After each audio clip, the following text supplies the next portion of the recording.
Eliza Hart came west looking for a husband. What she found was a trap.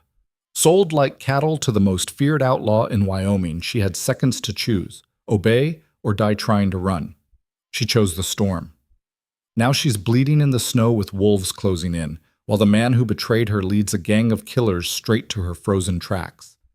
But Eliza isn't dead yet, and before this nightmare ends, someone will be. Stay with me until the very end. Hit that like button and drop a comment with your city so I can see how far this story travels. The train had been slowing for miles. Eliza Hart felt it in her bones before she heard it. The groan of the brakes, the hiss of steam rattling through iron veins. She sat rigid in the passenger car, gloved hands folded tight in her lap, watching the Wyoming landscape crawl past the frosted window. Endless white. Hills like broken teeth, sky the color of old steel. She told herself it was beautiful. She told herself this was what she wanted. Neither was true. 15 minutes to Coldwater Junction, the conductor called, his voice flat as the planes themselves. A few passengers stirred. Most didn't. It wasn't the kind of place people got excited about. Eliza pressed her fingertips to the window glass, cold enough to burn.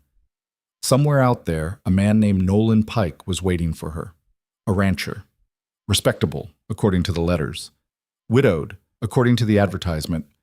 Looking for a wife willing to work hard and start fresh in a hard country. She'd answered because Boston had nothing left for her. Her father's debts had seen to that. The creditors, the whispers, the landlady's tight smile when the rent came due.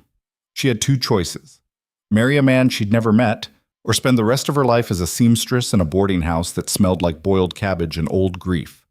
So she'd written back. And now she was here. The train lurched. Eliza's stomach lurched with it. She caught her reflection in the glass, pale, sharp-boned, eyes too large for her face. She looked like someone who'd been running for a long time, maybe because she had. "First time out west, miss." Eliza turned. The woman across the aisle was older, weathered, wrapped in a wool shawl that had seen better decades. Her eyes were kind, but knowing, the way eyes got when they'd seen enough to stop being surprised. "Yes," Eliza said. "Thought so. You got that look." "What look?" "Like you think it's going to be different." Eliza didn't answer. The woman smiled, not unkindly, and turned back to her knitting. The train shuddered to a halt. Coldwater Junction wasn't much. A platform slick with ice. A station house that looked like it might blow over in a stiff wind. Beyond that, a scatter of buildings hunched against the cold. Saloon, general store, livery, a few others Eliza couldn't make out through the snow that had started to fall. She stood, smoothed her skirt, and reached for her carpet bag. Everything she owned in the world fit inside it. That was supposed to feel like freedom. It didn't. "Good luck, miss," the older woman said. Eliza nodded and stepped into the aisle. The cold hit her like a fist the moment she stepped off the train.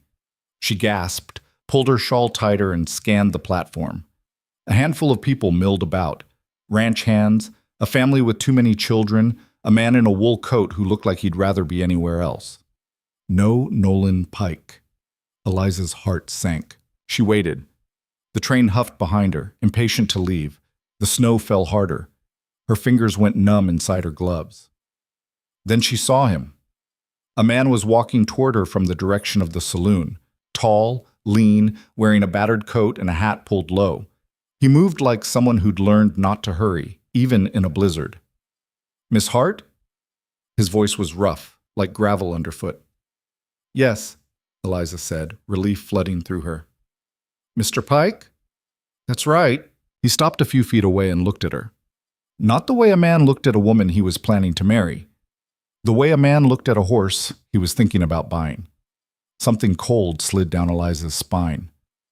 "You got everything?" he asked. She held up the carpet bag. "This is it." Pike nodded. "Train won't wait. Let's go." He turned and started walking. Eliza hesitated, then followed, her boots slipping on the icy planks. Behind her, the train shrieked and began to pull away, taking with it the last thread connecting her to the world she knew. Pike didn't take her to a wagon. He took her to the saloon. "Wait here," he said, and disappeared inside. Eliza stood in the snow, clutching her bag, feeling the first real stab of fear. She told herself it was nothing. Maybe he needed to settle a bill.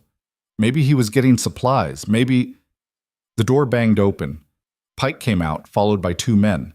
One was older, gray-bearded, with the look of someone who'd spent his life outdoors. The other was younger, broad-shouldered, with a face that might have been handsome if it wasn't so hard. "This her?" the older man asked. Pike nodded. The older man stepped closer, looking Eliza up and down with the same cold appraisal Pike had used. She felt her skin crawl. "She'll do," the man said. "Good." Pike turned to Eliza. "Miss Hart, this is Mr. Rusk. You're going with him." The world tilted. "I'm... what?" "You're going with him," Pike repeated, his voice flat. "I don't have a ranch, never did. You were coming to me. I was bringing you to him. That's the arrangement." Eliza's breath came short and fast. "You lied." "I did what I had to do." "I'm not going anywhere with..." The younger man moved fast, his hand clamped around her arm, hard enough to bruise. Eliza yelped and tried to pull away, but he didn't let go. "Easy now," Rusk said, his voice calm, almost pleasant. "No need for a fuss." "Let go of me." Eliza swung her carpetbag at the younger man's head. It connected with a solid thump. He swore, his grip loosening just enough for her to wrench free. She stumbled backward, heart hammering, and looked around wildly. The street was empty. The windows were dark. No one was coming. "You got spirit," Rusk said, smiling now. "I like that. But you're coming with me one way or the other, miss. You can walk, or Billy here can carry you. Your choice." Billy flexed his hand, his expression promising pain. Eliza's mind raced. She couldn't fight them. She couldn't outrun them. The train was gone. There was nowhere to go. Except she ran, not toward the station or the town, toward the open white nothing beyond it, toward the hills and the trees and the storm rolling in from the north like a wall of iron.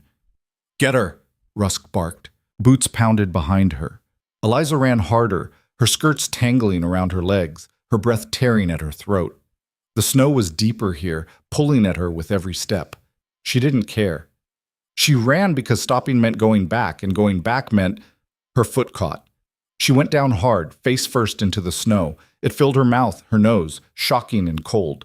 She tried to push herself up, but a hand grabbed her collar and hauled her back. Billy dragged her to her feet. She clawed at his arm, kicked, twisted, but he was too strong. "Feisty little thing," he muttered, and started dragging her back toward the saloon. Eliza screamed. She didn't care who heard. She didn't care if it did any good.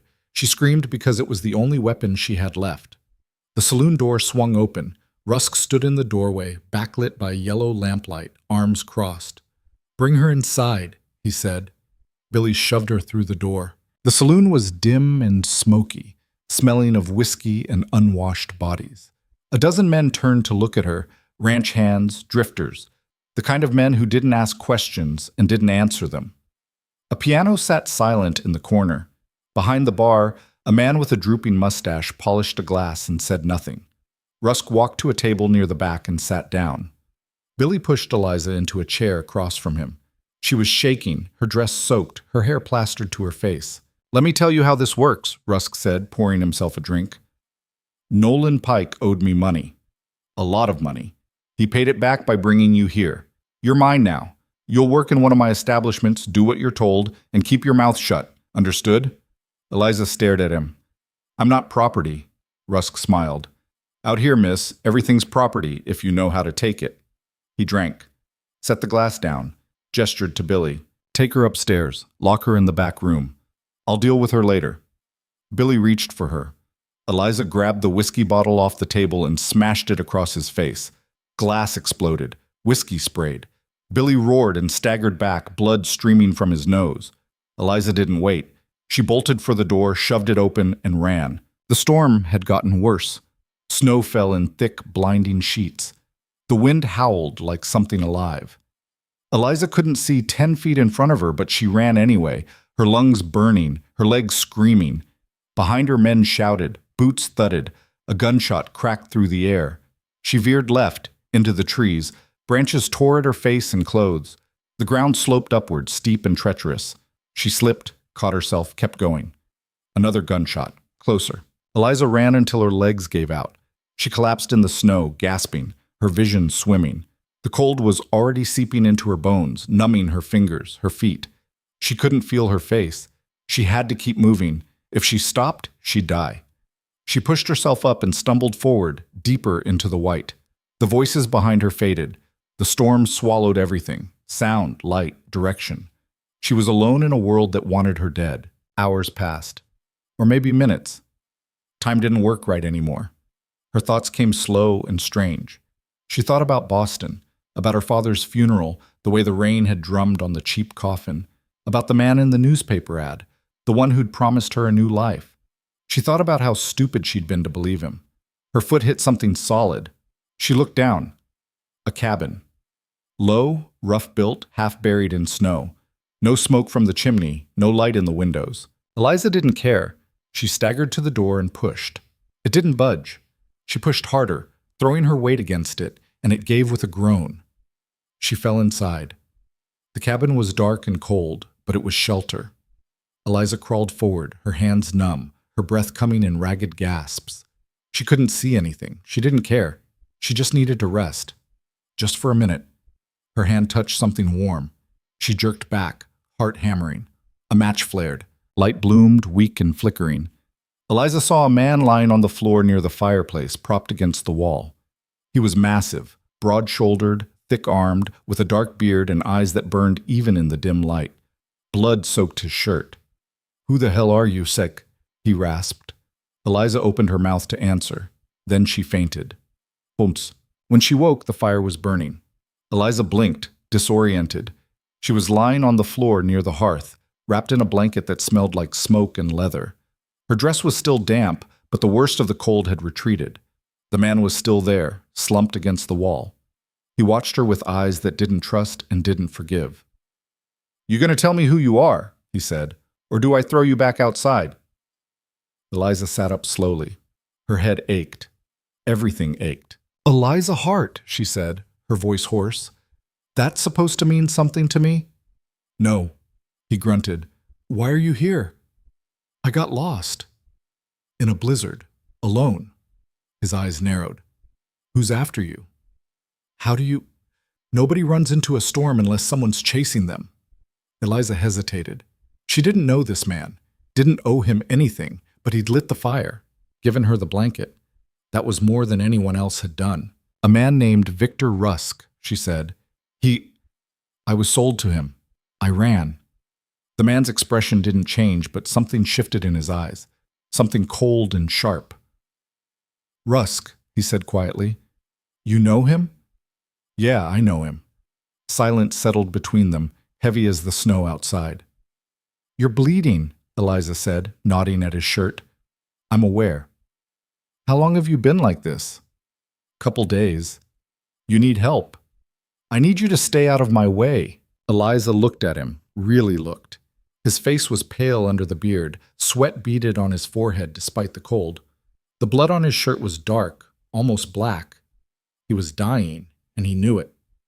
"What's your name?" she asked. He didn't answer for a long moment.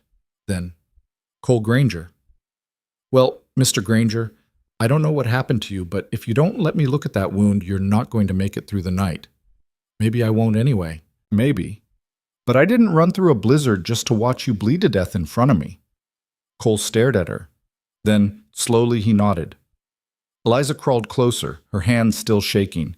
She peeled back the blanket he'd pressed against his side and hissed. The wound was ugly, a bullet hole, low on his left side, still bleeding sluggishly. "The bullet's still in there," she said. "I know. It has to come out." "I know that too." Eliza looked around the cabin.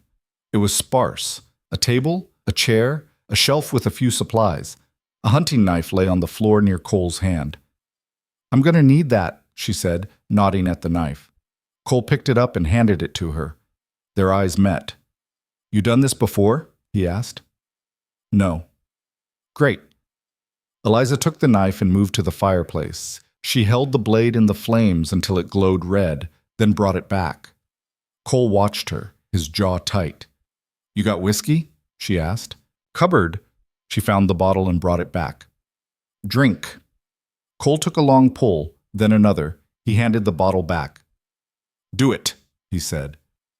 Eliza pressed the knife to the wound. Cole's scream tore through the cabin. Taramit. It took hours. Hours of blood and sweat and Cole's ragged breathing. Hours of Eliza's hand shaking so hard she thought the knife would slip and kill him.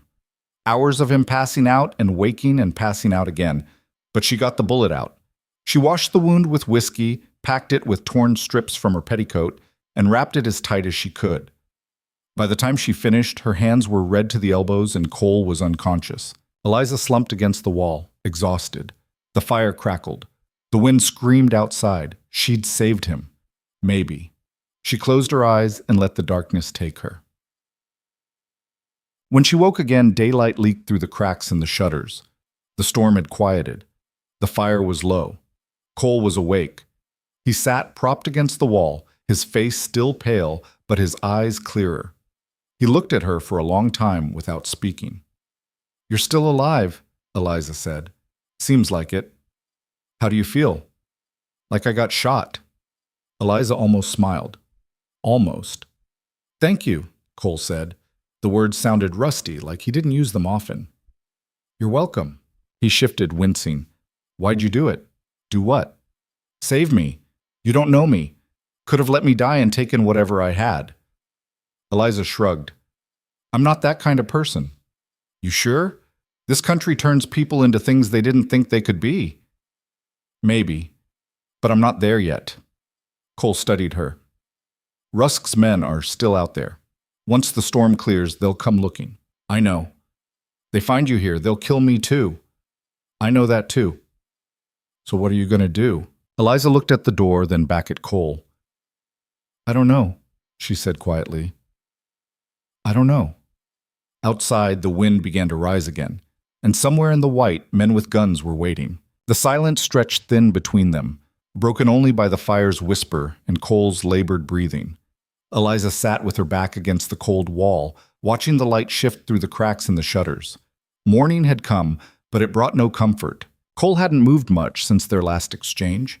His eyes were closed, but she could tell he wasn't sleeping. His jaw was too tight, his breathing too controlled.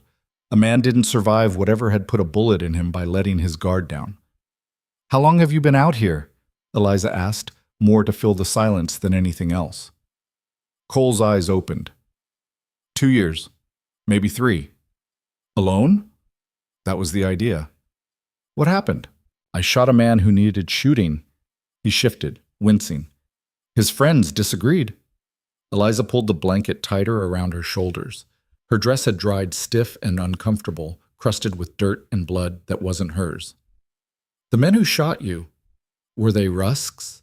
"No, different bastards. Wyoming's got plenty to choose from." "So you just live up here? By yourself?" "Used to trap, hunt, trade pelts down in Coldwater when I needed supplies." He coughed, grimaced. "Didn't plan on company." "Neither did I." Cole looked at her then, really looked. "You got family back east?" "Not anymore." "Friends?" "No." "So nobody's coming for you?" It wasn't a question. Eliza shook her head. "Just Rusk's men, then," Cole said quietly.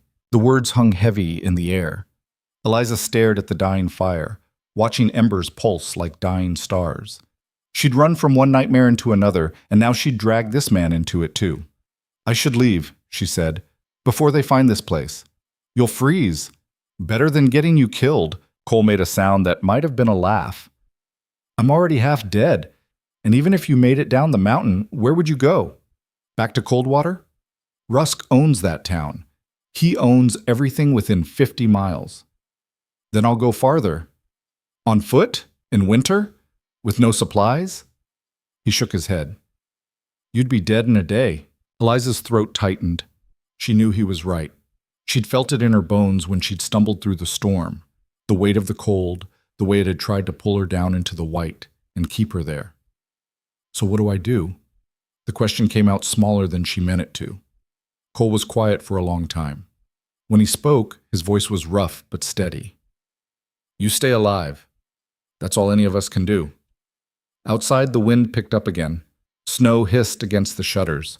Eliza stood and moved to the cupboard, searching for something they could eat. She found hardtack, dried venison, a tin of coffee that had seen better days. Not much, but it would keep them going.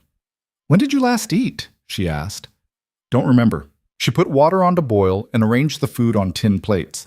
Her hands moved automatically, the familiar motion steadying her. Back in Boston, she'd cooked for her father when he got too deep in the bottle to do it himself. She'd gotten good at making something out of nothing. You know how to shoot? Cole asked suddenly. Eliza turned. No. You're going to need to learn. Why? Because when Rusk's men come, and they will come, I won't be able to do much more than sit here and bleed. He nodded toward the corner. There's a rifle, Remington, and a pistol in the drawer. Eliza followed his gaze. The rifle leaned against the wall, dark metal gleaming in the firelight. Just looking at it made her stomach turn. I can't. You pulled a bullet out of me with a hunting knife, Cole said. You can learn to pull a trigger. She wanted to argue, but he was right. She'd already crossed lines she never thought she'd cross. What was one more? The coffee boiled. Eliza poured 2 cups and brought them over. Cole took his with a nod, his fingers steady despite the pain he had to be feeling. Tell me about Rusk, he said. Eliza wrapped her hands around her cup, letting the heat seep into her numb fingers. I don't know much. Pike brought me to him, said I was payment for a debt. Pike's a coward and a fool. Rusk's worse. Cole drank, his eyes distant. He runs girls out of cold water, brings them in from back east, promises them work or husbands or whatever lie suits the moment. Then he puts them to work in his establishments, saloons, brothels, wherever he needs bodies. How do you know? I hear things, see things. His jaw tightened. I mind my own business, mostly. But Rusk, he's got a reputation. Men who cross him don't live long enough to regret it. Pike said he owned everything. He does. The law, the land, the people. Sheriff's in his pocket. So are half the ranchers within 100 miles. You can't fight him legal, and if you fight him any other way, you end up dead. Eliza stared into her coffee. So I ran for nothing.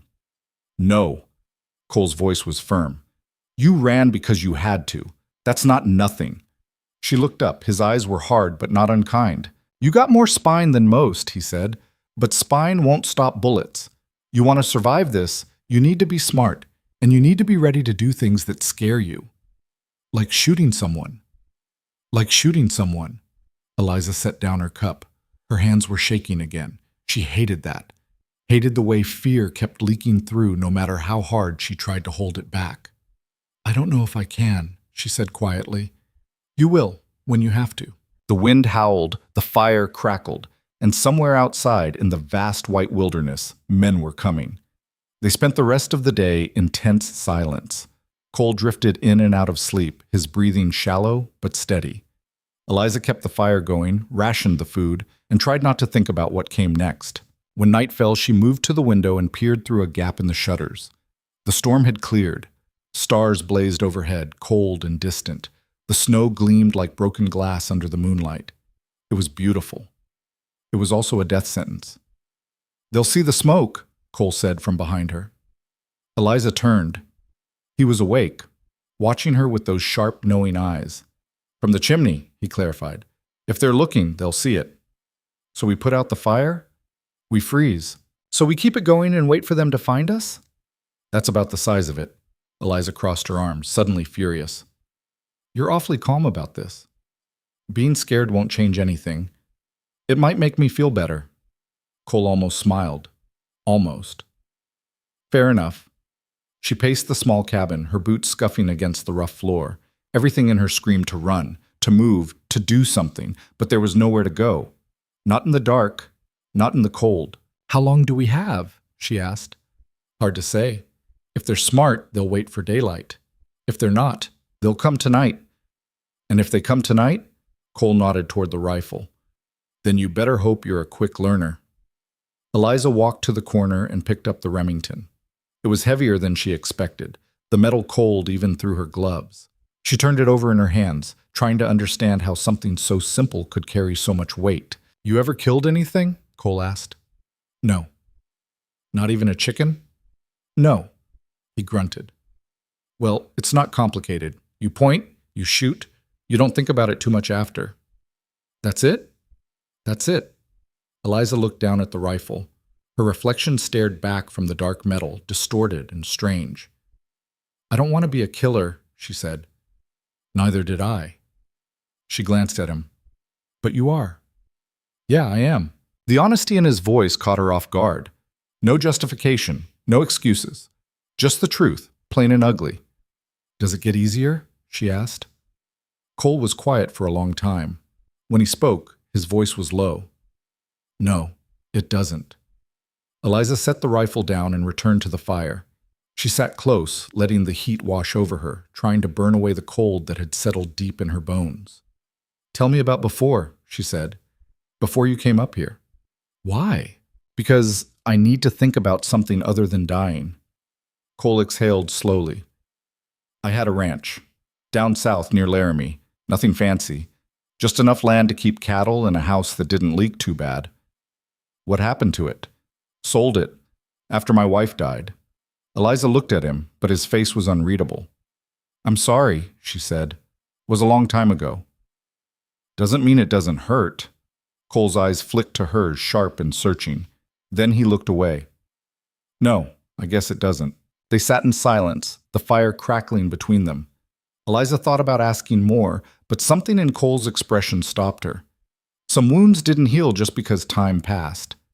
What about you? Cole asked. What were you running from back east? Debt, shame, a life that didn't fit anymore.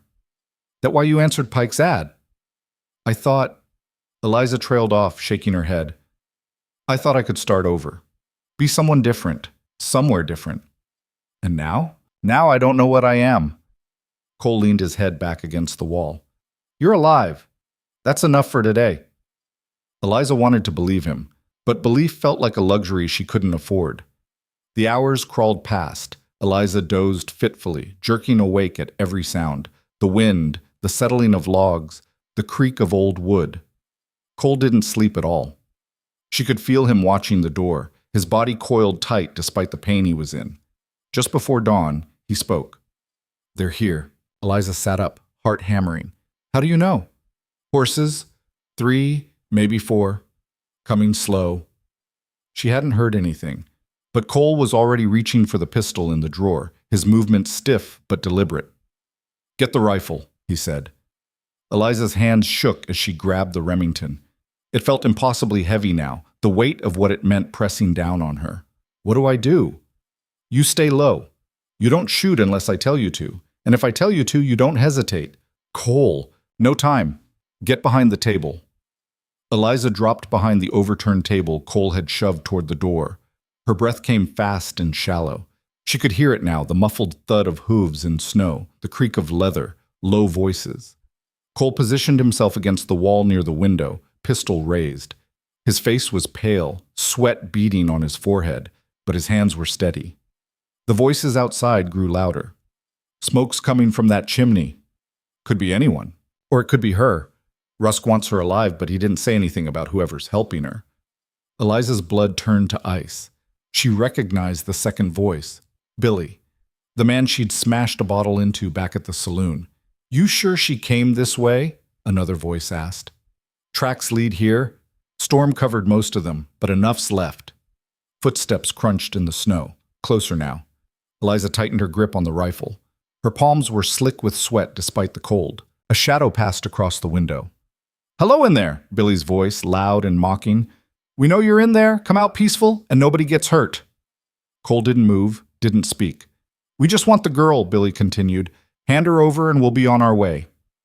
Still nothing. All right then, hard way it is. The door exploded inward with a crash. 2 men rushed in, guns drawn. Cole fired twice. The first man went down screaming, clutching his leg. The second dove behind the woodpile. Shoot! Cole barked. Eliza raised the rifle, her hands shaking so badly she could barely aim. She pulled the trigger. The recoil slammed into her shoulder, sending her sprawling. The shot went wide, splintering wood above the second man's head. He returned fire. The bullet punched through the table inches from Eliza's face, showering her with splinters. Cole fired again. The man behind the woodpile jerked and went still. Silence crashed down.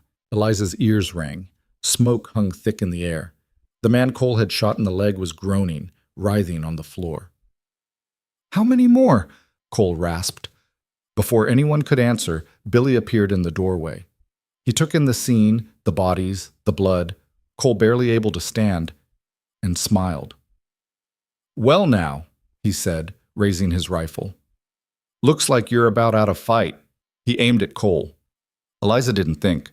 She grabbed the pistol from the floor, raised it, and fired. The bullet caught Billy in the shoulder, spinning him around. He screamed, his rifle clattering to the floor. Eliza fired again.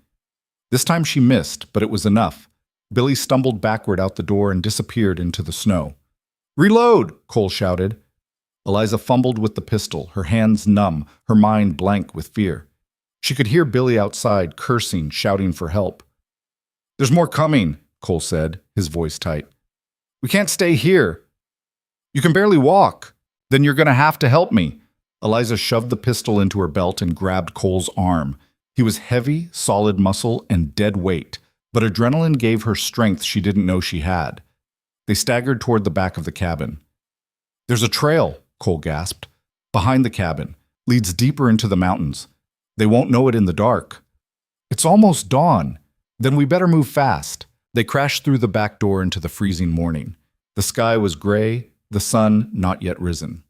Snow crunched under their boots as they half ran, half stumbled toward the tree line. Behind them, voices shouted. Horses whinnied. "They're getting away!" "After them!" A gunshot cracked. The bullet hissed past Eliza's ear. They hit the trees running. Branches tore at Eliza's face and clothes. Cole grunted with every step, his weight dragging on her, but he didn't stop, couldn't stop. The trail was narrow, barely visible in the dim light. It wound upward through the pines, steep and treacherous. Eliza's lungs burned, her legs screamed, but she kept going because stopping meant dying. More gunshots echoed behind them, but the trees were thick here, the shadows deep. The shots went wild. They climbed higher. The air grew thinner, colder. Cole's breathing was ragged, each inhale a wet, painful sound. Eliza knew he was bleeding again. She could feel the warmth of it soaking through his shirt where she gripped him. "How far?" she gasped.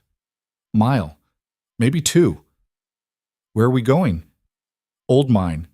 Abandoned. They won't find it." "Cole, you're bleeding." "I know. Keep moving." They stumbled on. The voices behind them faded, swallowed by distance and trees.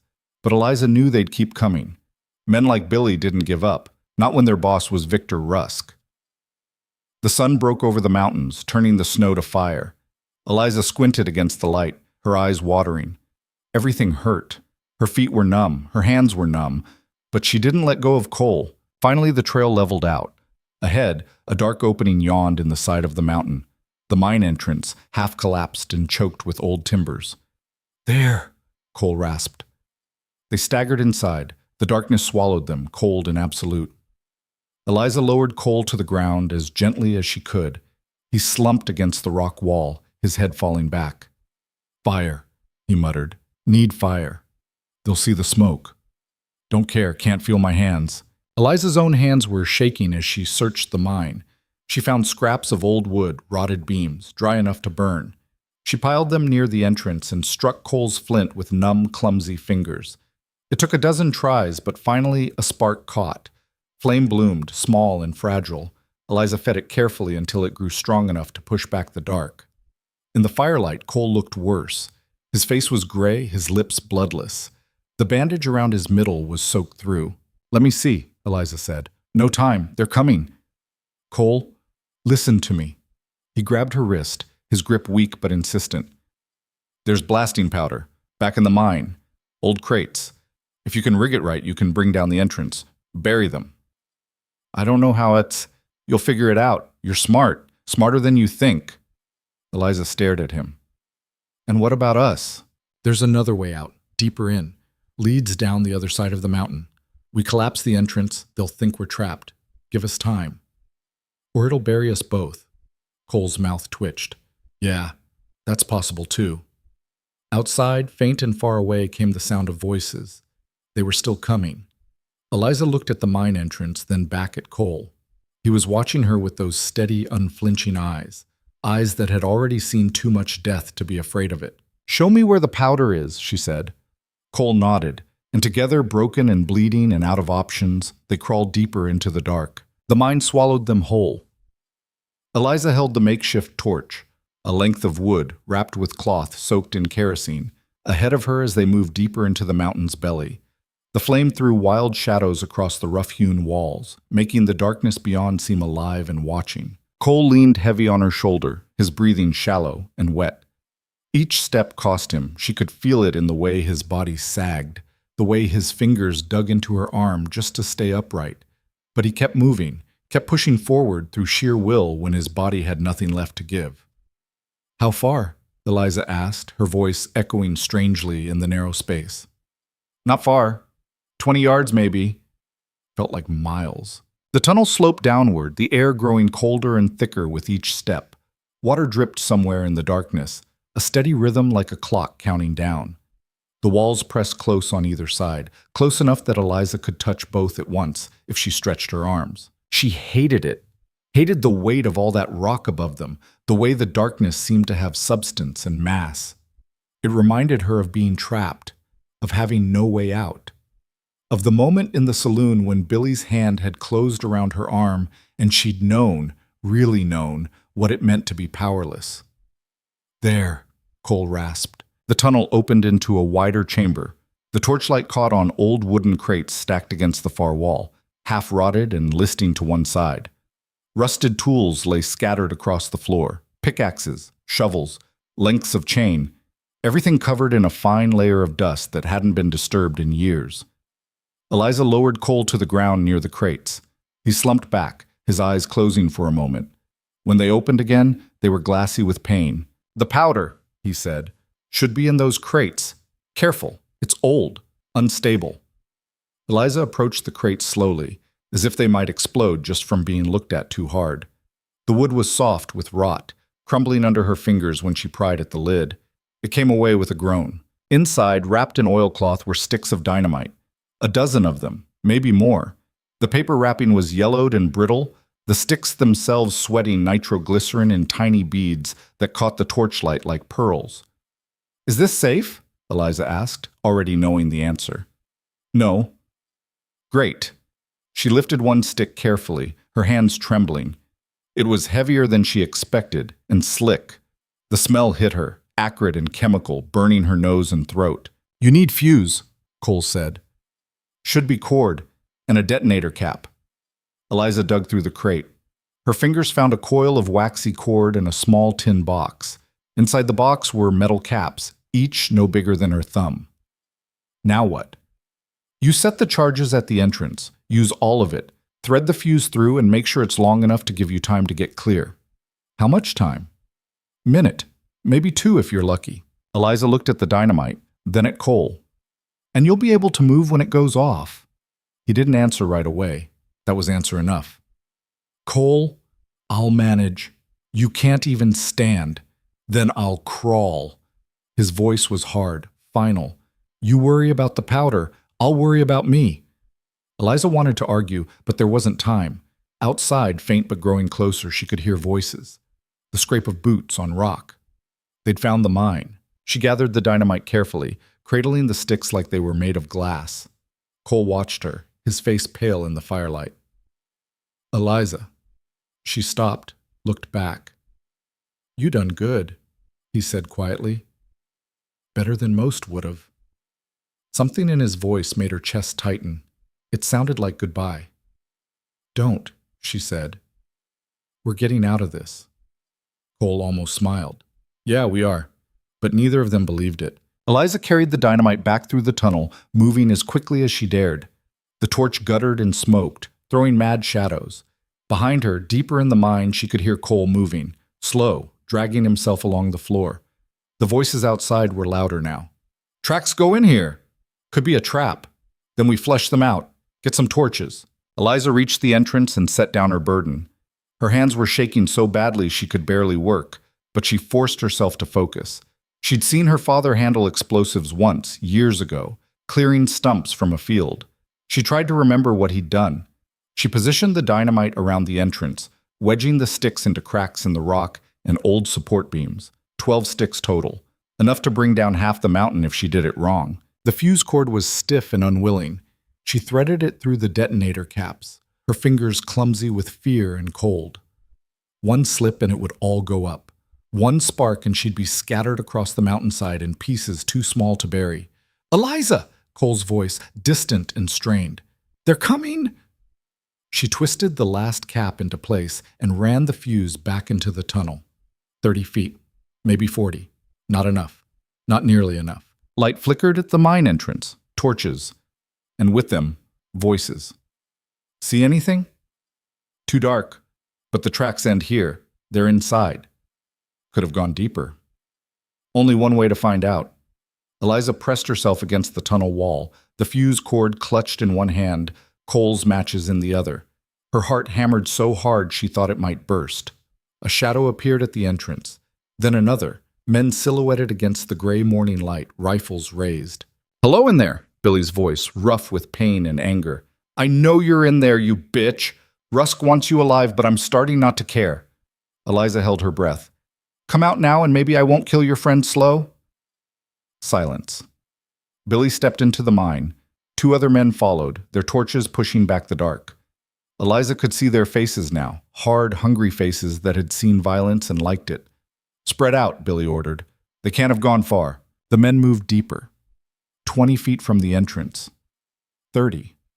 Close enough that Eliza could hear their breathing, smell the whiskey and tobacco on them. Close enough. She struck the match. It flared bright in the darkness. The men turned, their eyes going wide. "What the—" Eliza touched the flame to the fuse. It caught with a hiss and a spark. Fire raced along the cord, bright and hungry. "Run!" one of the men screamed. Eliza ran. She ran like the devil himself was chasing her, her boots slipping on the uneven floor. The torch dropped and forgotten. Behind her came the sound of men scrambling, cursing, fighting to get out. She rounded the corner into the wider chamber. Cole was there, propped against the far wall near a narrow opening she hadn't noticed before. The way out. "Down!" he shouted. Eliza threw herself flat. The world exploded. The sound was beyond sound. A physical force that slammed into her like a giant's fist. The mountain shook. Rocks screamed. The tunnel behind them vanished in a wall of fire and dust and flying stone. The shockwave rolled over them, stealing the air from Eliza's lungs. She couldn't breathe, couldn't see, couldn't hear anything but a high, thin ringing that filled her skull. Then silence. Terrible, absolute silence. Eliza lay on the cold stone, gasping, her ears roaring. Dust hung thick in the air, choking and acrid. She couldn't see anything. The torch was gone. The world was black. "Cole?" Her voice sounded muffled, distant, like she was hearing it through water. No answer. "Cole!" A hand touched her arm. She nearly screamed. "I'm here!" Cole's voice, rough and close. "You hurt?" Eliza took stock. Her ears rang, her lungs burned, but nothing felt broken. "No, you?" "Been better." She could hear him moving, dragging himself along the floor. She crawled toward the sound, her hands finding his arm, his shoulder. He was solid and real and alive. "Did it work?" she asked. "Listen." She held her breath. At first there was nothing. Then, faint and far away, she heard it. Voices, muffled and panicked, coming from beyond the wall of rubble where the tunnel used to be. "Help! We're trapped! Get us out of here! It's gonna collapse!" Eliza's stomach turned. "They're still alive." "Not for long. That rock won't hold. Whole section's gonna come down." Even as he said it, she heard it. A deep, grinding groan from somewhere above. The mountain settling, deciding whether to fall.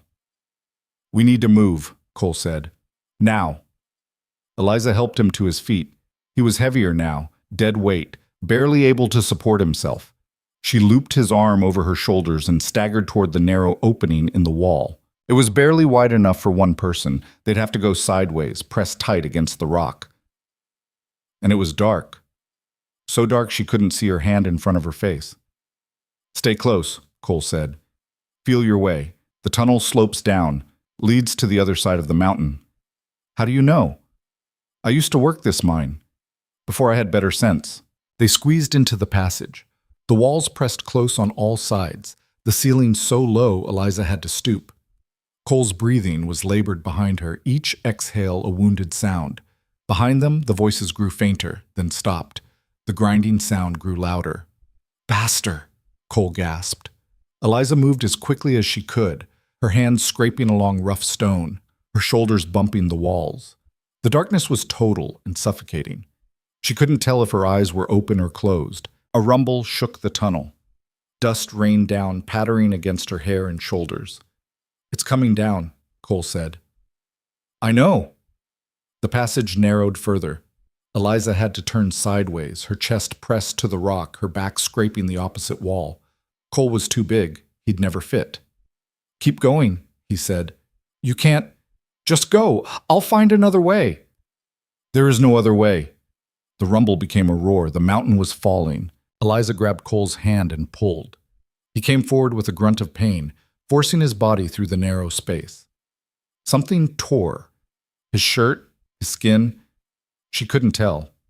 But he kept moving. The tunnel shook. Rocks fell from above, clattering in the darkness. One struck Eliza's shoulder, sending pain lancing down her arm. She bit back a scream and kept going. Ahead, impossibly far away, she saw it.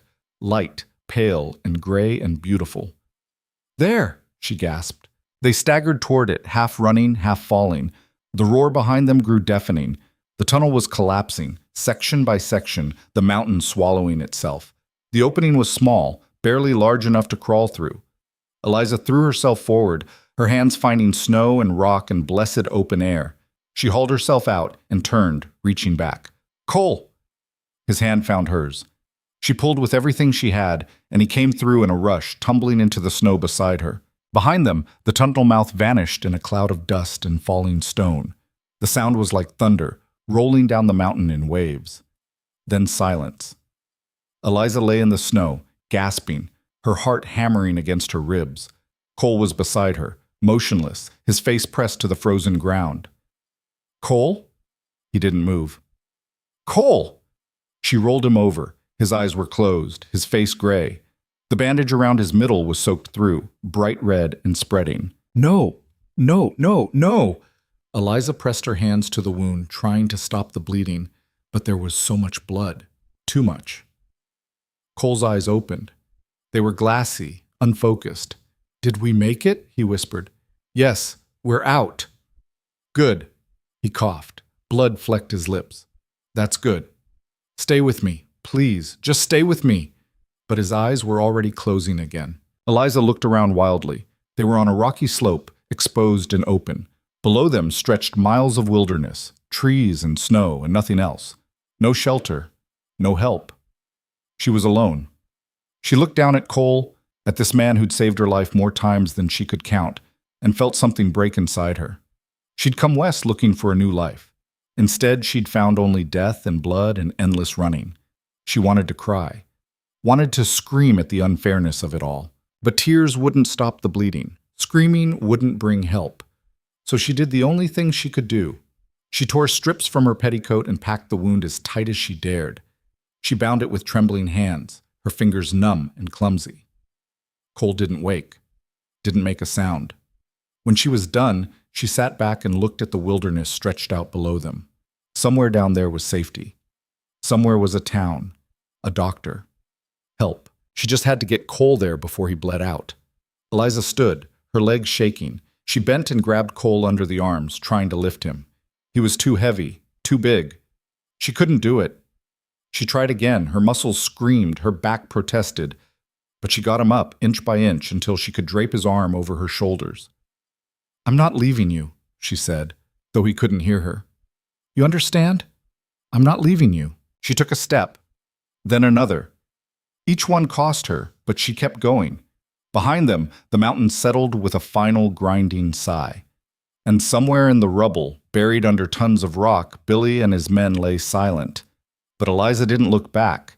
She looked ahead, to the trees and the snow and whatever came next. And she walked. The slope was steep and treacherous. Eliza's boots slipped on ice-slick rocks, her legs threatening to buckle with every step. Cole was dead weight, his body slack and unresponsive. She could hear his breathing, shallow, rattling, the sound of a man drowning on dry land. "Just a little farther," she muttered, though she had no idea how far they needed to go. Just hold on. The sun climbed higher, cold and bright. It should have been beautiful. Instead, it just made the white landscape feel more hostile, more vast. Eliza's shadow stretched long and thin beside her, a dark reminder that she was alone out here. Except she wasn't alone. Not yet. She heard them before she saw them. The crack of a branch, the jingle of tack, low voices carried on the wind. Eliza's blood turned to ice. She lowered Cole behind a fallen log and dropped beside him, her heart hammering. Through the trees, maybe 50 yards downslope, she saw them. Riders, 3 of them, moving slow, searching. Explosion came from up there. Think they're dead? Billy better be. Rusk'll have our hides if we come back without the girl. What if she didn't make it? Then we bring back a body. One way or another, we don't go back empty-handed. Eliza's hand went to the pistol at her belt. She'd forgotten she still had it. The metal was cold through her glove, heavy with meaning. She looked at Cole. He was barely breathing, his face the color of ash. He needed help. Real help. And these men were between her and any chance of getting it. The riders moved closer. Their horses picked their way through the snow, breath steaming in the cold air. One of the men had a rifle across his saddle. Another had a shotgun. All of them had the look of men who'd done this before, the hunting, the killing. Eliza's hand tightened on the pistol. She'd never wanted to be a killer, never wanted to be the kind of person who could look another human being in the eye and pull the trigger. But want didn't matter anymore. Out here, in this frozen hell, the only thing that mattered was survival. And she was done running. The closest rider dismounted, his boots crunching in the snow. He was maybe 30 feet away now, scanning the trees, the rocks, looking for tracks. Thought I saw something over. Eliza stood and fired. The shot went wide, kicking up snow beside the man's boot. He spun, reaching for his rifle, and Eliza fired again. This time the bullet found flesh. The man screamed and went down, clutching his leg. The other 2 riders wheeled their horses, guns coming up. Eliza dove behind the log as bullets tore through the air where she'd been standing, splintering bark and sending up geysers of snow. She could hear Cole beside her, his breathing ragged but steady. Still alive, still fighting. Eliza rose and fired twice more. One shot missed. The other hit a horse, which reared and threw its rider. The man hit the ground hard and didn't get up. The last rider was smarter. He dismounted and taken cover behind a boulder, his rifle trained on the log. "You're surrounded!" he shouted. "Give it up!" Eliza checked the pistol. 2 rounds left. "I said give it up. There's more of us coming. You can't win." Maybe he was right. Maybe there were more men, more guns, more death coming for her. But Eliza had learned something in the past 2 days. She'd learned that giving up was the same as dying, and she wasn't ready to die. Not yet. She glanced at Cole. His eyes were open, just barely. He was looking at her with something that might have been pride. "Rifle," he whispered. Eliza blinked. Then she saw it. The dead man's rifle, lying in the snow maybe 20 feet away. Too far. Too exposed. "I can't." "Yes, you can." Cole's hand found hers, squeezed once, then let go. His eyes closed again. Eliza looked at the rifle, then at the boulder where the last man was hiding, then at the sky, cold and indifferent, above. She took a breath, let it out, and ran. Bullets chased her, kicking up snow at her heels. She dove, her fingers closing around the rifle's stock, and rolled. The world spun. She came up firing, working the lever action, not aiming, just shooting. The man behind the boulder ducked. Eliza kept firing, emptying the rifle in a sustained roar of violence that echoed across the frozen landscape. When the hammer fell on an empty chamber, silence crashed down. Eliza waited, her ears ringing, her hands shaking. Nothing moved. She waited longer, still nothing. Slowly, carefully, she stood. The man behind the boulder was slumped over, his rifle lying useless in the snow. The other 2 weren't moving either. Eliza walked toward the boulder, her legs numb, her mind blank. The man was dead. Bullet through the throat. His eyes stared at nothing. She'd killed him. She'd killed all of them. Eliza turned and vomited into the snow, her body heaving, her stomach rejecting everything. When there was nothing left, she stayed bent over, gasping, tasting bile and copper. She'd killed them, but she was alive. And so was Cole. She wiped her mouth and walked back to the log. Cole was watching her, his eyes clearer now, more focused. "You did it," he said. Eliza nodded. She couldn't speak. Couldn't trust her voice. "Horses," Cole said. "Take the horses. Get us out of here." Right. The horses. Eliza hadn't thought of that. She caught two of them, the third had bolted, and led them back. Getting Cole onto one was a nightmare. He couldn't help, could barely stay conscious. But somehow, through sheer stubborn will, they managed it. Eliza climbed onto the other horse and took the reins of Cole's mount. She looked back once at the bodies in the snow, the blood staining the white. Then she turned the horses downhill and rode. They rode for hours through country that wanted them dead. The horses picked their way down slopes slick with ice, through stands of pine that stood black against the snow, across frozen streams that cracked and groaned underfoot. Eliza kept the animals moving even when exhaustion pulled at her like weights tied to her bones. Cole slumped in his saddle, tied there with strips torn from the dead men's coats. His head hung forward, his breathing shallow. Every few minutes, Eliza would glance back to make sure he was still breathing, still holding on. The sun climbed toward its peak, offering light but no warmth. Eliza's face was numb, her hands cramping around the reins even through her gloves. She'd lost feeling in her feet miles back. But she didn't stop, couldn't stop, because somewhere behind them, Victor Rusk was still out there. And men like him didn't give up just because a few of their hired guns ended up dead in the snow. By early afternoon, they'd descended far enough that the trees grew thicker, the air slightly less brutal. Eliza spotted a game trail and followed it, hoping it might lead to water or shelter or some sign of civilization. What she found instead was smoke, thin and gray, rising from somewhere ahead through the trees. Eliza's first instinct was to run. Smoke meant people, and people out here meant danger. But Cole was dying. She could see it in the way his body had gone slack, the way his breathing had grown irregular and weak. She needed help, real help. And whoever was making that fire was the only chance she had. Eliza guided the horses toward the smoke, moving slowly now, watching for movement in the trees. The trail widened into a clearing. In its center sat a small cabin, rougher even than Cole's had been. A lean-to stood nearby, sheltering a mule and a few chickens scratching at the frozen ground. The door opened before Eliza could dismount. An old woman stepped out, shotgun raised and steady. She was small and wiry, her face weathered like old leather, her gray hair pulled back tight. Her eyes were sharp and took in everything at once. The horses, Eliza's torn and blood-stained clothes, Cole's limp form. "That's far enough," the woman said. Her voice was rough but not unkind. Eliza raised her hand slowly. "Please, he's hurt. He needs help." "Looks like you both need help." The shotgun didn't waver. "What happened?" "We were attacked. Up in the mountains. He's been shot." "Who shot him?" "Men working for Victor Rusk." The woman's expression didn't change, but something flickered in her eyes. Recognition, and something else.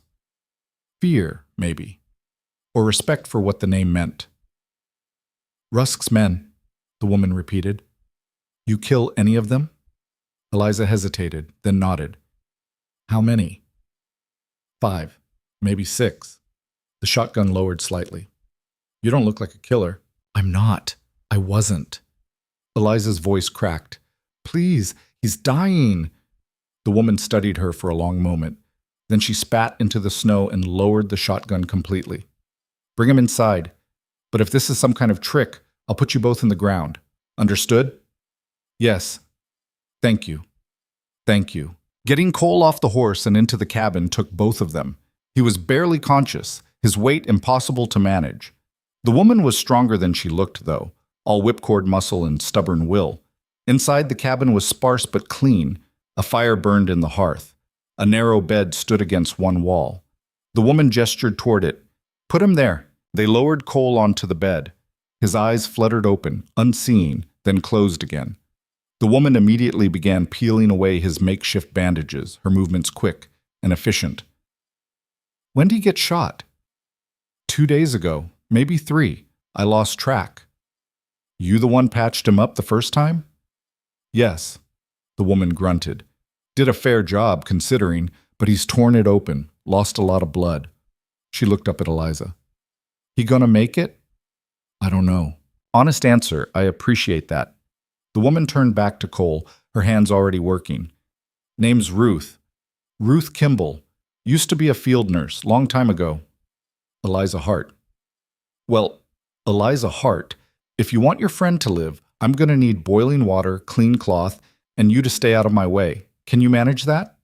Eliza nodded and set to work. For the next hour, Ruth worked over Cole with the calm precision of someone who'd seen worse and saved better. She cleaned the wound, stitched it properly this time, and wrapped it in fresh bandages. Through it all, Cole barely stirred. When Ruth finally stepped back, her hands were red to the wrists, but her expression was satisfied. He'll live, she said. Probably, if infection doesn't set in. If he doesn't tear the stitches again. If he's got enough fight left in him. He does, Eliza said with more certainty than she felt. Ruth washed her hands in a basin and dried them on her apron. Now, you want to tell me why Victor Rusk's got men hunting you across the territory? Eliza sat down heavily in a chair near the fire. Now that the immediate crisis had passed, exhaustion crashed over her like a wave. She told Ruth everything. Pike's betrayal, the saloon, running into the storm, finding Cole, the cabin, the mine, the shootout, all of it. Ruth listened without interrupting. When Eliza finished, the old woman poured 2 cups of coffee from the pot on the stove and handed one over. You've had a hell of a few days, Ruth said. That's one way to put it. And you killed 5 of Rusk's men. I didn't want to. But you did. And now he'll be coming for you harder than before. Rusk doesn't forgive, doesn't forget. You made him look weak, and that's worse than stealing from him. Eliza wrapped her hands around the cup, letting the warmth seep into her frozen fingers. I know. So what's your plan? I don't have one. Well, you better think of something, because Rusk won't stop, not until you're dead or working in one of his houses. And something tells me you'd rather be dead. Eliza looked at Cole, lying pale and still on the bed. We need to leave the territory, get far enough away that Rusk can't reach us. That's a lot of miles. I know. And your friend there isn't going to be traveling anytime soon. Maybe a week if he heals clean. Maybe never. Then we wait a week. Ruth shook her head. You don't have a week. Rusk's men will have found the bodies by now. They'll be tracking you. And every moment you sit here, they get closer. Eliza felt something cold settle in her stomach. Then what do I do? You run. Tonight. Leave the man here. I'll take care of him. No. Girl, be sensible. I said no. Eliza met Ruth's eyes. He saved my life more than once. I'm not abandoning him. Even if staying gets you both killed. Even then. Ruth studied her for a long moment. Then she smiled hard and thin. You got spine. I'll give you that. Stupid, but spine. So you'll help us? Didn't say that. Ruth stood and walked to the window, peering out through a gap in the shutters. But I won't turn you over either. You can stay tonight. Rest. Get your strength back. But come morning, you need to be gone. Understood? Yes, thank you. Don't thank me yet. You still got to survive the night. The words hung heavy in the air.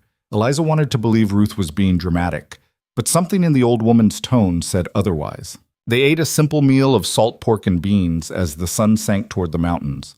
Ruth moved around the cabin with practiced efficiency, banking the fire, checking the windows, loading her shotgun with deliberate care. You expecting trouble? Eliza asked. Always expect trouble out here. That's how you survive. Ruth set the shotgun near the door and sat down across from Eliza. Tell me about the man, Cole. How'd you meet him? Eliza told her about finding the cabin, the surgery, the quiet understanding that had grown between them. Ruth listened, her expression unreadable. He ever tell you about his wife? Ruth asked. Eliza blinked. He mentioned her, said she died. She did. Childbirth. Baby didn't make it either. Ruth's voice was flat, factual. Cole buried them both and disappeared into the mountains. That was 3 years back. Figured he'd drink himself to death or freeze.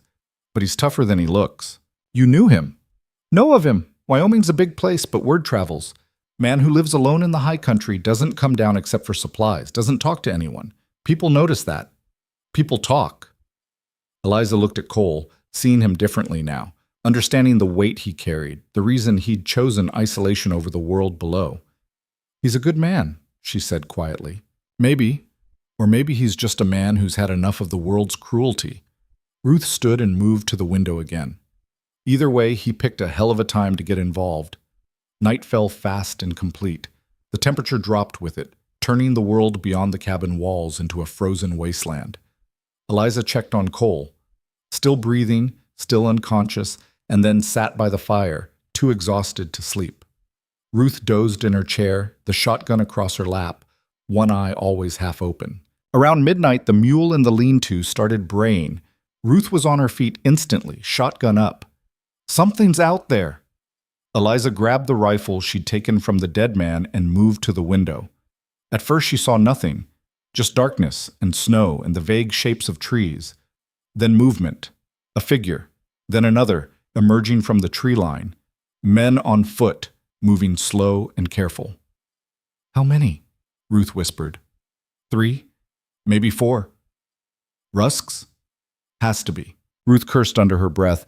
"They must have tracked you here, followed the horse prints in the snow." Eliza's heart hammered. She'd been so careful, so watchful, but not careful enough. The figures stopped at the edge of the clearing. One of them raised a torch, the flame throwing wild shadows. In its light, Eliza saw their faces. Hard men, killers. And at the center, tall and broad-shouldered, stood a man she hadn't seen before. He wore a long coat and a wide-brimmed hat, and even from a distance she could feel the authority radiating from him. "That's Rusk," Ruth said. "The man himself." Eliza's blood turned to ice. "Kimball?"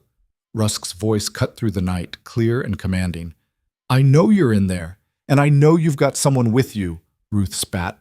"Bastard! Send out the girl and we'll leave you in peace. No harm will come to you. You have my word." "His word," Ruth muttered. "Ain't worth spit." Rusk waited. When no answer came, he stepped closer. "I'm a reasonable man, Kimball, but my patience has limits. Send her out, or we burn you out. Your choice." Eliza looked at Ruth. "I'll go. I won't let him hurt you." "Like hell you will." Ruth cocked the shotgun. "Nobody burns me out of my own home." "Ruth, get to the back room. There's a root cellar, trapdoor under the rug. You and Cole get down there and stay quiet." "What about you?" "I'll handle this." "They'll kill you." Ruth smiled, and it wasn't kind. "They can try." There was no time to argue. Eliza moved to the bed and shook Cole awake. His eyes opened, clouded with pain and fever. "What?" "We have to move. Now." She got him on his feet, his arm over her shoulders, and half carried him to the back room. The rug came up easily, revealing a wooden trap door. Eliza yanked it open and helped Cole down the ladder into the darkness below. The cellar was small and cold, smelling of earth and potatoes. Eliza climbed down and pulled the trapdoor shut above them. Darkness swallowed them whole. Above she heard Ruth's voice, loud and defiant. "You want to burn something, Rusk? Start with yourself." A gunshot cracked, then another, then a whole volley, the sound deafening even through the floor. Eliza pressed her hand over her mouth to keep from screaming. Beside her, Cole's breathing was ragged. "She'll be all right," he whispered. "Ruth's tough." But Eliza heard the doubt in his voice. The shooting went on for what felt like hours, but was probably only minutes. Then silence, heavy and ominous. Footsteps creaked across the floor above. Heavy boots. Too many of them. "Check the back rooms," Rusk's voice. "Find them." Eliza's hand found Cole's in the darkness. She squeezed tight. He squeezed back. The footsteps moved closer, stopped directly above them. "Sir, there's a rug here. Looks like it's been moved." Eliza's heart stopped. "Pull it back." The rug scraped across the floor. Light spilled through the cracks in the trap door. "There's a cellar." "Open it." The trap door lifted. Torchlight flooded in, blinding after the darkness. Eliza raised the rifle, her hands shaking, her finger on the trigger. A man's face appeared in the opening. He saw the rifle and his eyes went wide. Eliza fired. The man's head snapped back and he fell away, screaming. The trapdoor slammed shut. Shouts erupted above. More gunfire. "They're in the cellar! Flush them out!" Cole struggled to his feet, leaning heavy on Eliza. We need to go. There's a tunnel. Northwest corner leads to the lean-to. How do you know? Ruth told me once, years ago, in case she ever needed to run. They stumbled through the darkness, hands outstretched, feeling along the earthen walls. Behind them, the trapdoor creaked open again. Torchlight spilled in. There! I see them! A bullet punched into the dirt beside Eliza's foot. She fired back blindly, heard a curse, kept moving. Cole's hands found rough wood. Here! It was barely a tunnel, more like a crawl space dug into the earth and shored up with old boards. But it was a way out. They crawled. The space was tight, the air thick with the smell of rot and earth. Behind them, men shouted, their voices muffled but close. The tunnel sloped upward. Eliza's hands found a wooden panel. She pushed. It didn't budge. It's stuck! Push harder! She braced her feet and shoved with everything she had. The panel gave way with a crack and she tumbled out into the lean-to, gasping. The mule brayed and kicked at its stall. The chickens squawked and scattered. Eliza turned and pulled Cole through, his face gray with pain. Outside, the cabin was burning. Flames licked up the walls, turning the night orange and hellish. Men moved in front of the fire, silhouettes against the light.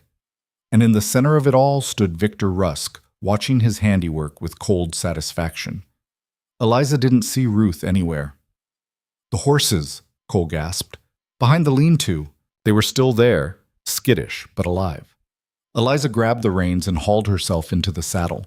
She reached down and helped Cole up behind her, his arms wrapped around her waist, barely holding on. Go, he whispered. Eliza kicked the horse into motion. They burst from behind the lean-to at a gallop, snow flying, the animal's hooves pounding like thunder. Shouts erupted. Men scrambled for their own horses. After them! Don't let them get away! Gunfire cracked. Bullets whined past Eliza's head.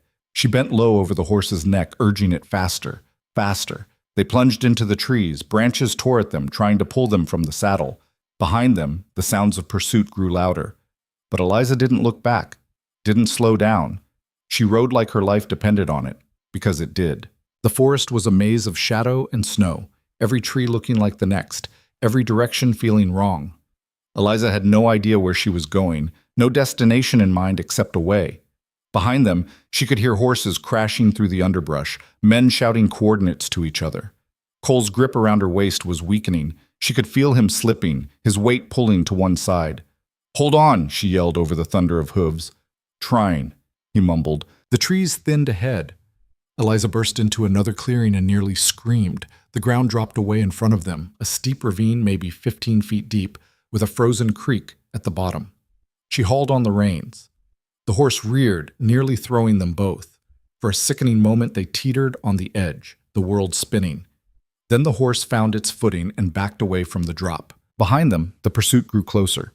Eliza looked left, then right, searching for a way across or around. There. A fallen tree bridged the ravine maybe 30 yards downstream. She urged the horse toward it. The log was thick and old, covered in snow and ice. The horse balked, shaking its head. Come on, Eliza pleaded. Please! She kicked its flanks.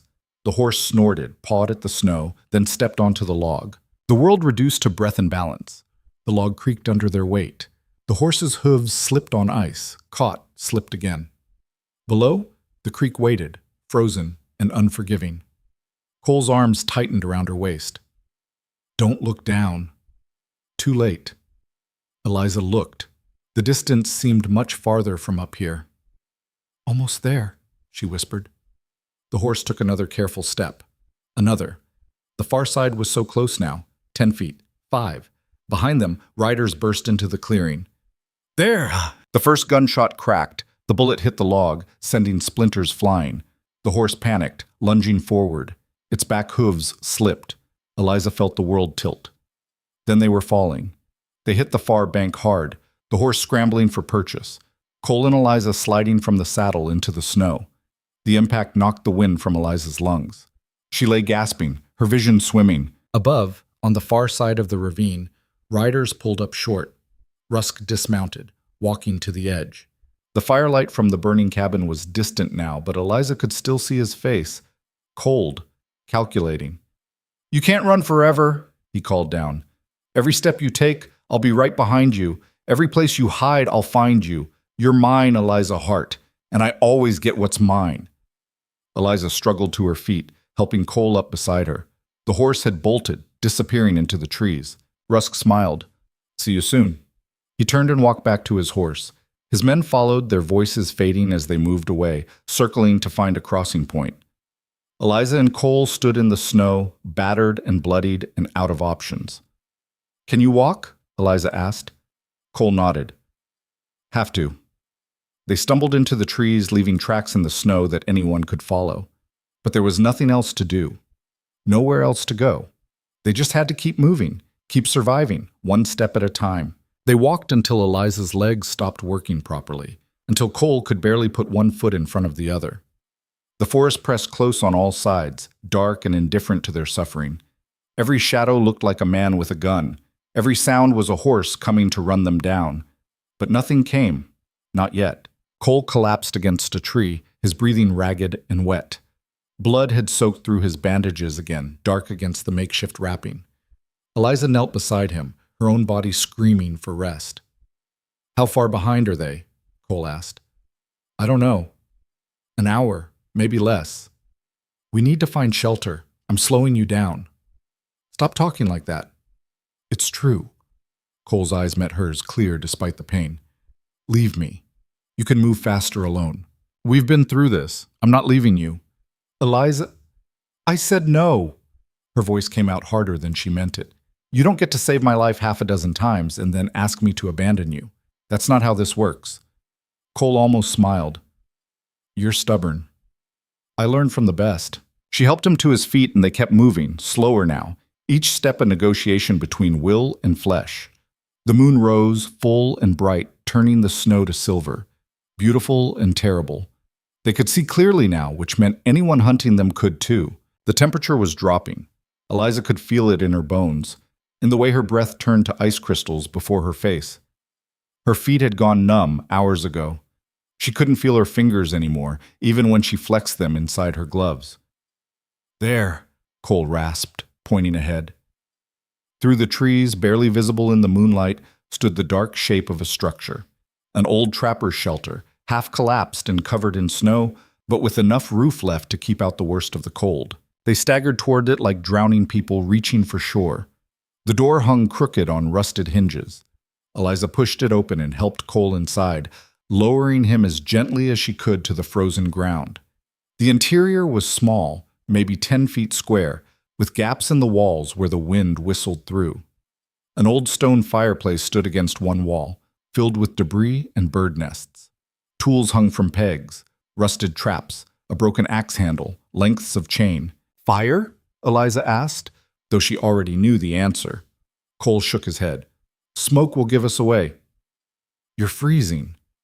"We're both freezing. Fire won't change what's coming." Eliza sat beside him, wrapping what was left of her shawl around them both. It wasn't enough. Nothing was enough anymore. She could feel Cole shivering beside her, his body fighting battles it was slowly losing. "Tell me something," Cole said after a while, his voice barely above a whisper. "Like what?" "Anything. Something that isn't this." Eliza thought for a moment, trying to remember a world that existed before running and blood and endless cold. "When I was little, my mother used to take me to the harbor in Boston. We'd watch the ships come in from everywhere, England, China, places I'd never heard of. She'd make up stories about where they'd been, what they'd seen. Pirates and princesses and treasures buried on islands nobody could find on a map." "She's still alive?" "No. Fever took her when I was 12. "I'm sorry." "Me too." Eliza pulled the shawl tighter, though it did nothing against the cold seeping through the walls. She always said the world was bigger than our problems, that no matter how bad things got, somewhere out there people were living and laughing and falling in love like nothing was wrong. "You believe that?" "I used to."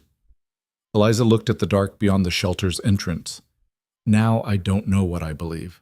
Cole was quiet for a long time. When he spoke, his voice was soft, almost lost in the wind. "After my wife died, I thought I was done. Thought there was nothing left worth living for. So I came up here to disappear, figured the mountains would take me eventually, one way or another." "What changed?" Nothing. Until a half-frozen woman stumbled into my cabin and pulled a bullet out of me with a hunting knife. He looked at her, and even in the darkness she could see something in his eyes she hadn't seen before. You changed it. Eliza felt something crack inside her chest. Not breaking, exactly. More like thawing. I'm glad I found you, Cole. Even with everything that's happened? Even with everything. They sat in silence, their shoulders touching, sharing what little warmth they had. Outside, the wind picked up, howling through the trees like something alive and hunting. Snow hissed against the broken walls. Eliza must have dozed because she woke to Cole's hand on her arm, shaking her gently but urgently. They're here, he whispered. She came fully awake, her heart hammering. Through the gaps in the shelter's walls, she saw torchlight, distant but moving closer. Voices carried on the wind, faint but unmistakable. Tracks lead this way. Can't be far now, blood in the snow. Spread out. Check every structure. Eliza grabbed the rifle she'd taken from the dead man. She checked the load by feel in the darkness. 2 bullets left. Cole had the pistol, though she doubted he had the strength to use it properly. There's a gully behind us, Cole said quietly. 20 yards north, deep enough to hide in. If we can reach it, you can barely stand. Then you go. I'll hold them off. Eliza looked at him like he'd lost his mind. Are you listening to yourself? I'm listening to reality. One of us might make it. Both of us won't. Then we both die. I'm done running, Cole. I'm done letting men like Rusk decide what happens to me. Her voice was steady now, hard with certainty. I ran from Boston because I had no choice. I ran from Coldwater because I had no choice. But this? Here? I have a choice. And I choose to fight. Cole stared at her. In the faint moonlight filtering through the broken roof, she saw something shift in his expression. Pride, maybe. Or recognition. He nodded slowly. All right, we make a stand. They positioned themselves at the back of the shelter where the walls were strongest and the shadows deepest. Eliza checked the rifle again, 2 rounds, like counting her heartbeats. Cole managed to cock the pistol, though his hand shook with the effort and pain. The torches grew brighter, closer. Eliza could see figures now, 5 or 6 of them, moving through the trees in a loose formation. They moved with purpose, with the confidence of men who'd done this before. Hunters who knew their prey was cornered. And at the center, unmistakable even in silhouette, was Victor Rusk. Tall and broad-shouldered, moving with an authority that made the other men orbit around him like planets around the sun. I know you're here, Rusk called out. His voice was calm, almost conversational, carrying easily through the cold air. I can see your tracks in the snow, fresh as paint. Still bleeding, too. That wound's not getting any better, is it, friend? Eliza said nothing. Her finger rested on the trigger, waiting. Beside her, Cole's breathing was shallow but controlled, focused. You've led me on quite a chase, Miss Hart. I'll give you that. More fightin' you than I expected. More than most. Rusk's voice held a note of genuine appreciation.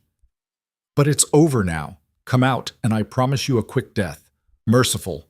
That's more than you gave my men. Still nothing from the shelter. Rusk's voice hardened, losing its conversational edge. Or I can make it slow. I can make it last days. Your choice, Miss Hart. But either way, you're not leaving this mountain alive. The figures fanned out, moving to surround the shelter. Eliza counted them again, forcing herself to stay calm, to think tactically. 6. 6 against 2, and she and Cole were both half dead already, running on nothing but spite and stubbornness. The math was simple and ugly.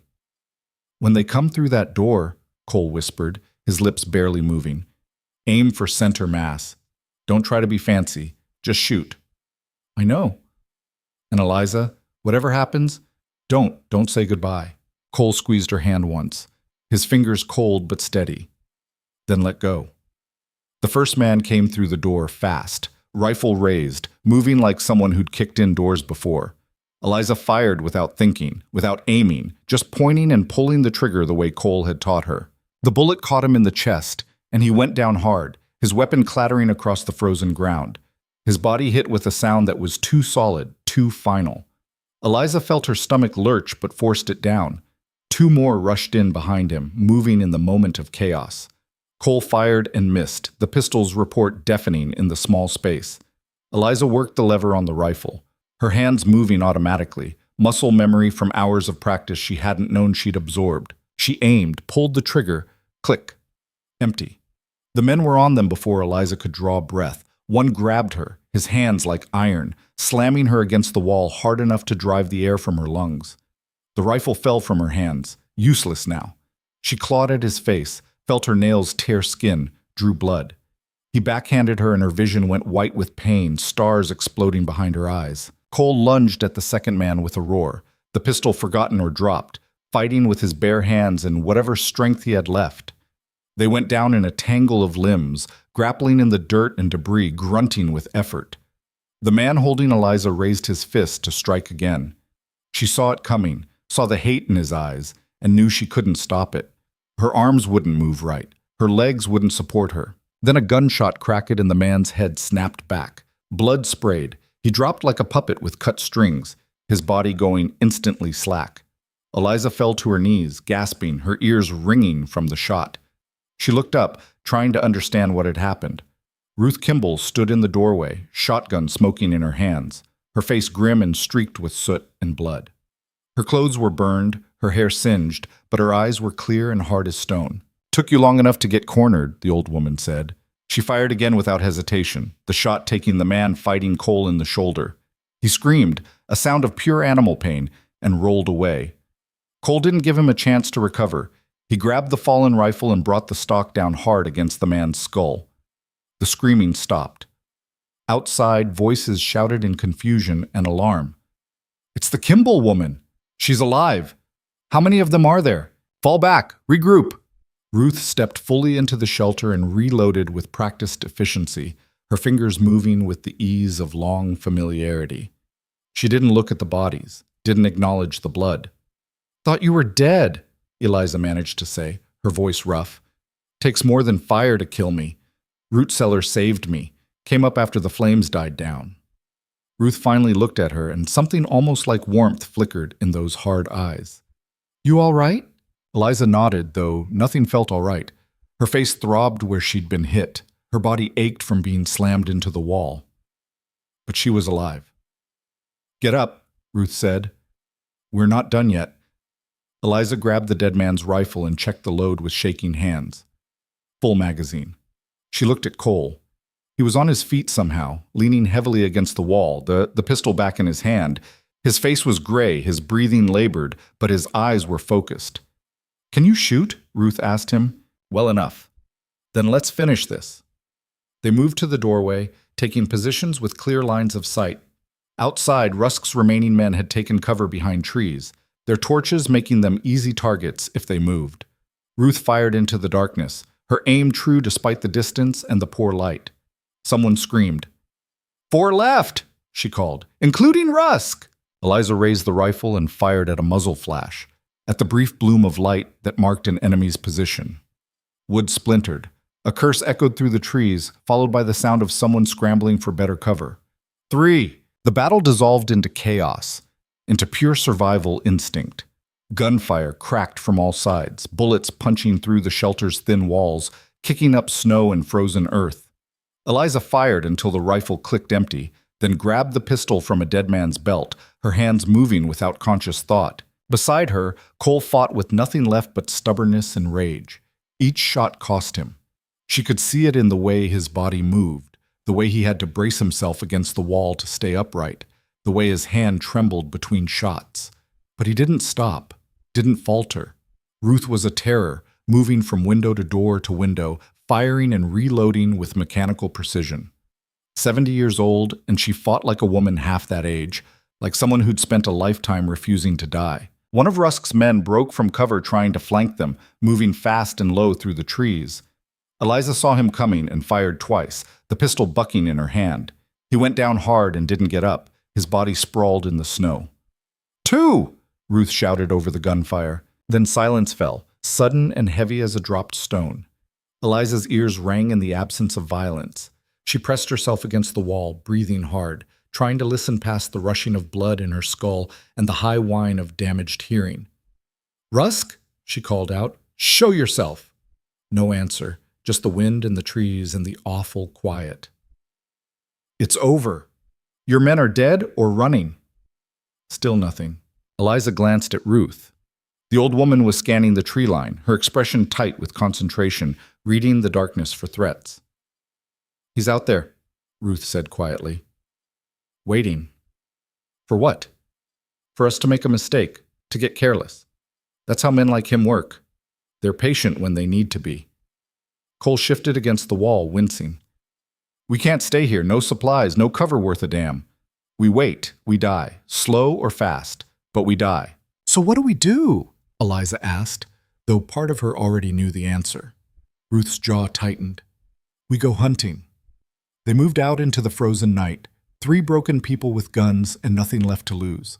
The snow crunched under their boots, impossibly loud in the silence that had settled over the forest. Eliza's hands were steady now, the fear burned away by something harder and colder, something that felt almost like acceptance. She'd been running for days. Running from Rusk, from Pike, from everything her life had become since she'd stepped off that train in Coldwater Junction. But she was done running. If this was where it ended, then she'd end it standing. She'd end it fighting. They spread out, moving between the trees in a loose formation, checking bodies and searching for signs. Most of Rusk's men were dead, their bodies already cooling in the snow. The ones who weren't had scattered into the wilderness, more afraid of their boss than the cold or the dark, or 3 people with guns. But Rusk himself was nowhere. He's not stupid, Ruth muttered, her eyes constantly moving, watching. He knows we're hunting him now. He'll be somewhere with an advantage, somewhere he can see us coming. Where? Eliza asked. Cole pointed upslope with the barrel of his pistol. High ground, where he can watch the approaches, where he controls the field. They climbed, their breath steaming in the frozen air, forming clouds that hung in the still night. Eliza's legs burned with each step. Her lungs ached from the cold and exertion. But she kept going, one step at a time, the rifle held ready, finger resting alongside the trigger guard. The slope was steep, treacherous with ice and hidden rocks. Cole fell once, going down hard enough that Eliza's heart stopped. But he pushed himself back up, waving off her help, his jaw set with determination. Near the top of the rise, the trees thinned. Moonlight spilled across a small clearing, turning the snow to silver. And in its center, as still as a statue, stood Victor Rusk. He was alone. No men flanking him, no guns visible in his hands. Just standing there in his long coat and wide-brimmed hat, like he'd been waiting for them. Like this was exactly where he'd wanted them to be. Well now, he said as they emerged from the trees, his voice carrying clearly in the cold air. Here we all are. Together, at last. Eliza raised the rifle, sighting down the barrel at his chest. It's over, Rusk. Is it? He smiled, and it was the coldest thing she'd ever seen. Colder than the wind, colder than the snow, colder than death itself. I don't think so. See, I've been thinking while I waited for you to catch up. You've cost me a lot, Miss Hart. Money, men, respect, my reputation, and I don't take kindly to that. Then you shouldn't have tried to buy me like cattle. Business is business, nothing personal. He spread his hands, the gesture almost philosophical. Woman like you, fresh from the East, no family, no prospects, you were worth something to me. Could have made good money off you. But now? He shook his head. Now it's personal. Now it's about principle. You don't have principles, Ruth said, her shotgun trained on him. You have greed dressed up in fancy words. Rusk's eyes flicked to her, recognition and something like amusement crossing his face. Ruth Kimball, still alive and still a pain in my ass. Some things never change. Some people never change either. You're still the same snake you were 20 years ago. Still taking what doesn't belong to you. Still leaving bodies in your wake. And you're still poor and living in a shack that just burned down. So who's the winner here, Ruth? The one still breathing when this is done. Rusk laughed, a genuine sound that echoed across the clearing. Fair enough. I can respect that. He looked back at Eliza, his expression hardening. So here's what's going to happen. You're going to put down that rifle, and you're going to come with me, quiet and peaceful. Or what? Or I kill your friends, starting with the old woman, then the mountain man, slow, while you watch. His hand moved fast, faster than Eliza would have thought possible, pulling a pistol from inside his coat. He aimed at Ruth. Eliza didn't think. She just reacted, pulling the trigger as she'd been taught. The rifle kicked against her shoulder. The bullet caught Rusk in the shoulder, spinning him around, his shot going wide and missing Ruth by inches. He stumbled but didn't fall, his face twisting with pain and rage, and something that looked almost like respect. "You little—" Cole fired before Rusk could finish. The bullet hit him in the leg, buckling his knee and dropping him to the ground.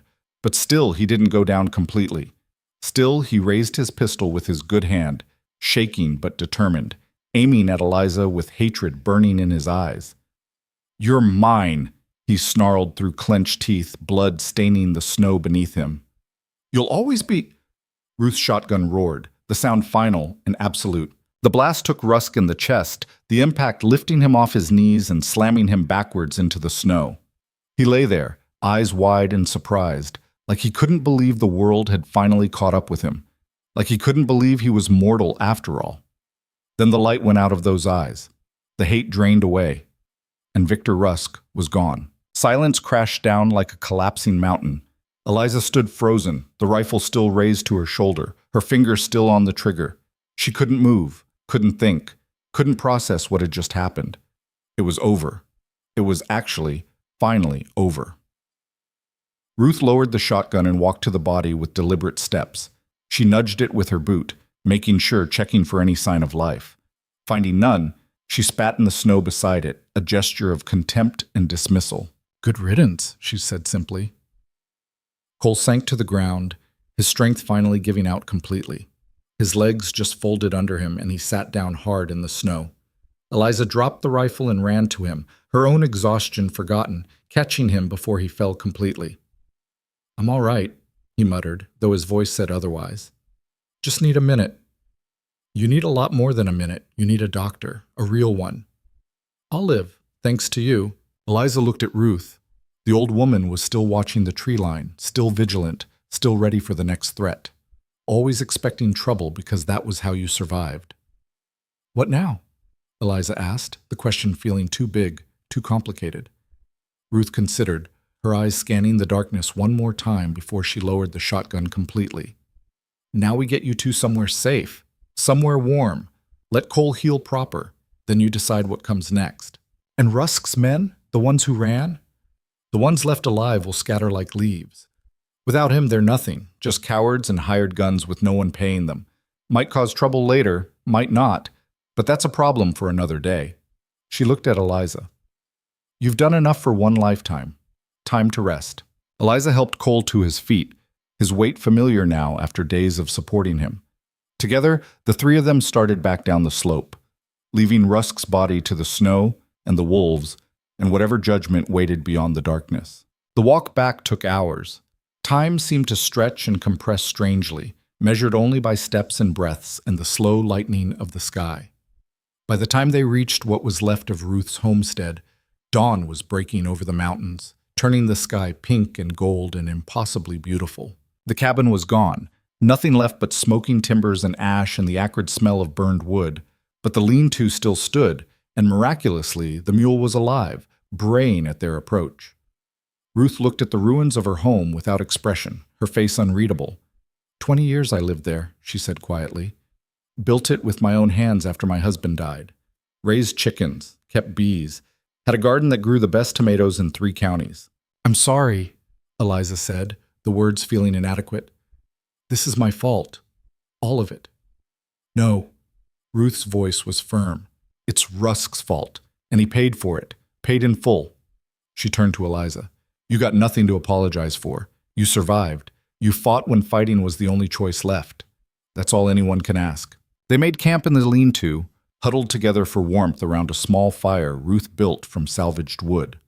Cole fell asleep almost immediately, his body finally surrendering to exhaustion and blood loss and pain. Eliza sat beside him, watching his chest rise and fall, reassuring herself with each breath that he was still alive. Ruth sat on the other side of the fire, methodically cleaning her shotgun by the flickering light.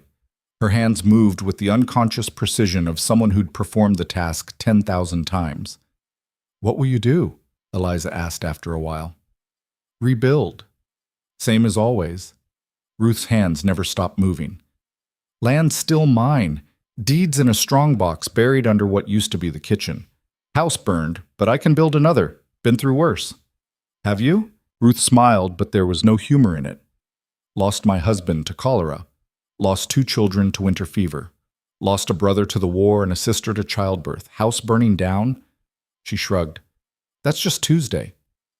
You could come with us. When we leave, start somewhere new. Ruth shook her head. This is my home. Has been for 40 years. Won't let a dead man and some ashes run me off. Besides, she looked around at the ruined homestead. I got work to do here. They sat in comfortable silence as the sun climbed higher, painting the snow with warm light that did nothing to diminish the cold. Somewhere in the distance, birds began to sing. The world was waking up, indifferent to the violence of the night before, indifferent to the bodies cooling in the forest. When Cole woke late in the afternoon, they shared what little food remained, hardtack and dried venison from Ruth's stores that had survived the fire. They made plans. Ruth would stay and rebuild, already knowing exactly where each wall would go, where the windows would face. Cole and Eliza would head south when he was strong enough, toward the rail line, toward towns where Rusk's name meant nothing and no one would ask questions about blood-stained clothes or a woman traveling with a wounded man. It took 4 days for Cole to be strong enough to travel. 4 days of rest and healing and slow conversations that didn't involve death or running or survival. Eliza learned more about him in those quiet hours than she had in all their desperate flight, about the ranch he'd lost, the wife he still mourned in the quiet hours before sleep, the life he'd tried to leave behind in the mountains. And she told him about herself, about Boston and her father's drinking and the debts that had piled up like snow in a blizzard, about the desperate choice that had brought her west, the advertisement that had seemed like salvation, about the woman she'd been, proper and quiet and so afraid of disappointing anyone, and the woman she was becoming, someone harder, someone who'd killed to survive and would do it again if she had to. You think that makes you bad? Cole asked one evening as they sat by the fire. Doesn't it? No, it makes you alive. The world gives you choices sometimes, usually bad ones. You pick the least awful option, and you live with it. How do you live with it? Cole was quiet for a long time. You remember why you did it. You remember what you were protecting, and you make sure it wasn't for nothing. On the 4th morning, they said goodbye to Ruth. The old woman stood in front of her ruined cabin, already planning where the new walls would go, mentally measuring distances and calculating materials. She hugged Eliza tight, her thin arms surprisingly strong. You survived something most people wouldn't have, Ruth said, pulling back to look Eliza in the eye. Don't forget that, and don't let it make you hard. The world needs more people who've seen darkness and chose light anyway. I'll try. That's all we can do, try, and keep trying. She smiled. You'll do fine, girl. You got spine, got heart. That counts for more than people think. Ruth hugged Cole too, though she had to stand on her toes to reach his shoulders properly. Take care of her, and let her take care of you. You're both stubborn enough to need each other. Yes, ma'am. And Cole, don't go back to hiding in the mountains. You tried that. Didn't work. Try something else. Cole nodded, and something in his expression said he'd already decided the same thing. They rode south on the mule Ruth insisted they take, sharing its back, moving slow but steady. Behind them, the mountains faded into the distance, taking with them the blood and the fear and the frozen nights, taking with them the people they'd been before all this started. It took 2 weeks to reach the rail line, 2 weeks of traveling through small towns where they bought supplies and avoided questions. Cole's wound healed slowly but cleanly, the stitches Ruth had put in holding firm. The fever broke on the 3rd day and didn't return. Color came back to his face. His strength returned in increments. Eliza changed too, in ways harder to measure. The hunted look faded from her eyes. She slept without nightmares, or at least without ones that woke her screaming. She laughed at Cole's dry humor and didn't flinch at sudden sounds.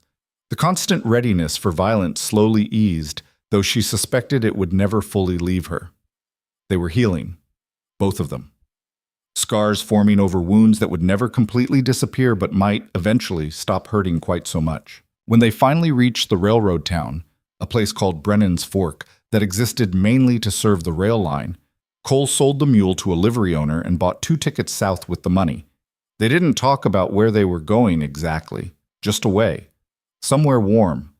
Somewhere the winter couldn't reach them. As they waited on the platform for the train, Eliza looked back at the mountains one last time. They rose in the distance like broken teeth, beautiful and terrible, indifferent to the small human dramas played out in their shadow. She'd come west looking for a new life, for escape from a world that had grown too small and too suffocating. Instead, she'd found something else entirely. Not escape, not salvation, just survival. And in that survival, a kind of truth about who she actually was when everything else was stripped away. Not the proper Boston girl who'd answered a mail-order bride advertisement in desperation. Not the victim Rusk had tried to make her. Someone else. Someone she was still getting to know. Regret coming west? Cole asked, following her gaze. Eliza thought about it. Really thought about it. About Pike's betrayal and the blizzard and the cabin and the mine. About the men she'd killed and the terror she'd felt and the moments when death had been so close she could feel its breath. About Ruth and her fierce stubbornness. About Cole and the unexpected grace of finding someone else who was broken in complementary ways. About all of it. No, she said finally. I don't. Cole smiled, the expression transforming his usually stern face. Good. The train pulled in with a hiss of steam and a shriek of brakes, impossibly loud after weeks of wilderness silence. They boarded and found seats by a window, their few possessions stowed overhead. As the train began to move, picking up speed with each revolution of the wheels, Eliza watched the Wyoming landscape roll past. Somewhere behind them, in the high country, Ruth Kimball was already rebuilding, already placing the first logs, already planning her garden for spring. Somewhere in the frozen ground, Victor Rusk and his men lay buried under snow, their violence ended, their cruelty made meaningless by death. And somewhere ahead, in the vast unknown future, was a life Eliza would build herself. Not handed to her by a man's advertisement or stolen by another man's greed. Hers. Earned through blood and fear and choices made in moments when there were no good options. She reached over and took Cole's hand. He squeezed back without looking away from the window, and they sat that way as the train carried them south, toward spring and warmth and whatever came next. The winter had tried to kill them both. It had taken everything they had and then demanded more. It had stripped them down to their most basic selves and forced them to decide who they were when nothing else mattered but the next breath, the next step, the next moment of survival. But they'd made it. Together. And that, Eliza realized, was worth something. Worth everything, maybe. The world was still big and dangerous and full of men like Rusk who thought they could take what they wanted. But it was also full of people like Ruth and Cole. People who fought back. People who helped strangers in storms. People who chose courage when fear would have been easier and probably smarter. Eliza closed her eyes and leaned her head against Cole's shoulder. Outside, the landscape changed gradually from white to brown to the first hints of green.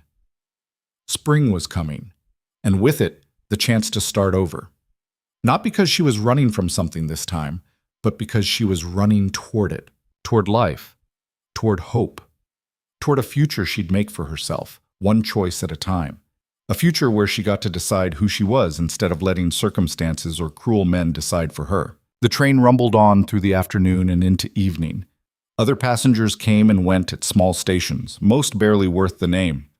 Eliza watched them with new eyes, families heading west with hope still bright on their faces, men traveling alone with their own histories written in the lines around their eyes, women who might be running from something or toward something or both at once. She wondered how many of them carried stories like hers. How many had survived things that should have killed them? How many had killed to survive? Maybe all of them, maybe none. There was no way to know, and Eliza found she didn't need to know. Everyone carried their own weight. Everyone had their own scars. As night fell and the train's interior grew dim, Cole shifted in his seat, grimacing slightly. His wound still bothered him, probably would for months, maybe always. "You all right?" Eliza asked quietly. "Yeah, just thinking." "About what?" "About what we do when we get where we're going, wherever that is." Eliza considered the question. She'd been so focused on surviving, on getting away, that she hadn't thought much beyond that. "I don't know. Find work, I suppose. Find a place to live. Figure out what normal looks like." Cole nodded slowly. "I was thinking maybe we could find some land. Nothing fancy, just enough to build a house. Maybe run some cattle. Start over proper." "We?" He looked at her then, and in his eyes she saw uncertainty mixed with hope. "If you want, No pressure. No obligation. Just, if you want. Eliza felt something warm spread through her chest, pushing back against the cold that had lived there for so long. I want. Cole smiled, and this time it reached his eyes. Good. They talked then, making plans that felt impossibly distant and impossibly real at the same time, about the kind of house they'd build, small but solid, with windows facing south to catch the winter sun. About whether to raise cattle or horses or both, about the kind of life they could make in a place where nobody knew their names or their history. It felt like dreaming, but it also felt possible, and possibility, Eliza had learned, was worth holding on to. The train carried them through the night and into the next day. The landscape continued to change, growing warmer and greener with each mile south. By the second day, Eliza could see flowers blooming alongside the tracks, early spring flowers pushing up through the last of the winter snow, stubborn and brave. She understood them now, understood what it took to push through the frozen ground toward the light, understood the kind of stubborn courage it required to bloom when everything said you should stay buried and safe. On the third day, they reached their destination, a town called Socorro that sat at the junction of 3 rail lines. It was bigger than Coldwater, more established, with brick buildings and actual streets instead of mud paths. The kind of place where you could disappear if you wanted to, where you could start over. They found a boarding house run by a widow named Mrs. Chen, who asked no questions when they paid a week's rent in advance. The room was small but clean, with a window overlooking the street and a bed that felt impossibly soft after weeks of frozen ground. Cole slept for 16 hours straight. Eliza sat by the window and watched the town go about its business, marveling at how normal it all seemed. People shopping, children playing, life happening like the world hadn't almost ended multiple times in the past few weeks. When Cole woke, they went out together to explore. They found a land office and learned about parcels for sale north of town. They found a general store and bought supplies. They found a doctor who looked at Cole's wound and pronounced him lucky to be alive, then charged $2 for the consultation. Slowly, carefully, they began building a life. It wasn't easy. Cole still woke sometimes in the night, reaching for a gun that wasn't there, his body remembering threats that had passed. Eliza still flinched at loud noises, still felt her heart race when someone approached too quickly, but they were healing, and they were doing it together. Spring deepened into early summer. They bought a parcel of land, 40 acres with a stream running through it and enough flat ground for a house and barn. Cole designed the house himself, drawing plans with a carpenter's pencil on paper they bought from the general store. Eliza helped, suggesting where windows should go, how the kitchen should be arranged. They hired help to do the actual building. Cole's wound was healed, but he tired easily, and Eliza had never swung a hammer in her life. But they were there every day, watching the house take shape, making sure every nail was driven true. By midsummer, it was finished, small but solid, exactly as they'd imagined. They moved in on a day when the sky was impossibly blue and wildflowers bloomed across the property in waves of purple and gold. That night, sitting on their porch watching the sunset paint the hills, Eliza realized something. She was happy. Not the complicated, anxious happiness she'd known in Boston, always worried about the next creditor or her father's next binge, but a simple, solid happiness built on survival and choice and the knowledge that she'd earned this. Every board in this house, every nail, every moment of peace, she'd earned it, through blood and fear and choices made in the dark when there were no good options. She'd earned the right to sit here and watch the sun go down with a man who understood her in ways no one else ever had or ever would. "What are you thinking?" Cole asked. Eliza smiled. "That we made it. Yeah, we did. Against some pretty long odds. The longest." They sat in comfortable silence as the sun sank below the hills and the first stars began to appear. Somewhere in the distance, a coyote called. The sound would have terrified Eliza once. Now it was just part of the landscape, neither good nor bad. Just there. "You ever think about going back?" Cole asked after a while. "To Boston?" "No. Nothing left for me there. Nothing I want, anyway." She looked at him. "You ever think about the mountains?" "Sometimes. But not to go back. Just to remember." He took her hand. "I spent 3 years up there trying to die without actually pulling the trigger. Then you showed up and gave me a reason not to. I didn't do anything special. You survived. You fought. You refused to quit even when quitting would have been easier. He squeezed her hand. That's about as special as it gets. Eliza leaned her head on his shoulder and they watched the stars emerge one by one until the sky was filled with light. And for the first time since stepping off that train in Coldwater Junction all those months ago, Eliza felt like she was exactly where she was supposed to be. Not because fate had put her there, not because some man had decided it for her, but because she'd chosen it. Through blood and fear and desperate choices in frozen darkness, she'd chosen to survive, to fight, to live. And that made all the difference. The world hadn't changed. Men like Rusk still existed, still took what they wanted, still left damage in their wake. The winter still came every year, brutal and unforgiving. People still suffered and died and made impossible choices. But Eliza had changed. She'd learned what she was capable of when pushed to the absolute limit. She'd learned that she could kill to survive and still choose kindness afterward, that she could see the worst of humanity and still believe in the best of it. She'd learned that sometimes the only way out was through, that running away and running toward could be the same thing, depending on your perspective. That home wasn't a place you found. It was something you built, one choice at a time, with people who'd seen you at your worst and stayed anyway. And as the stars wheeled overhead and Cole's breathing slowed beside her and the warm summer air carried the scent of wildflowers and fresh-cut wood, Eliza understood one more thing. She wasn't the woman who'd stepped off that train. That woman had died in the snow and the blood and the desperate fight for survival. But someone else had been born from that death. Someone stronger. Someone who knew her own worth because she'd paid for it in ways that couldn't be measured in money or status or propriety. Someone who'd earned the right to sit on her own porch, on her own land, beside someone who understood the price of survival. Someone who'd earned the right to be happy. And for the first time in her life, Eliza was.